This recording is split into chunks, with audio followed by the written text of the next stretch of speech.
కులాసే. ఎక్కడి నుంచి రావడం? మన నుంచే. బస్సు కొంచెం లేట్ అయింది అందుకని. ఆహా, సరిగ్గా భోజన టైంకి వచ్చాను. బావా ఇంక నువ్వు తప్పించుకోలేవు. అకే నాకు కూడా వడ్డించేవి. అలాగే. మీ తమ్ముడికి కూడా వడ్డించవే. బావా ఎన్నాళ్ళకి ఎంత మంచి మాట అన్నావు బావా. కూర్చోవయ్యా, కూర్చో. ఇవాళ మా ఇంట్లో కోడి కూర. కోడి కూర? ఆహా, మాత్రం ఏది చూరుకు వెళ్లాడుతోంది అదిగో.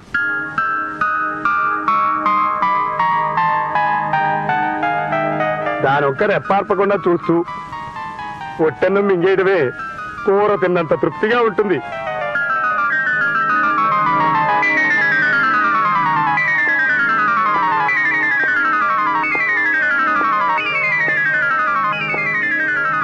అన్నా, నా రాజ్యం ఇలా పాడైపోయింది. సామంత రాజులు నాకు కప్పాలు కట్టకుండా కాకా హోటల్లో కప్పులు కడుగుతున్నారు. What is this? నా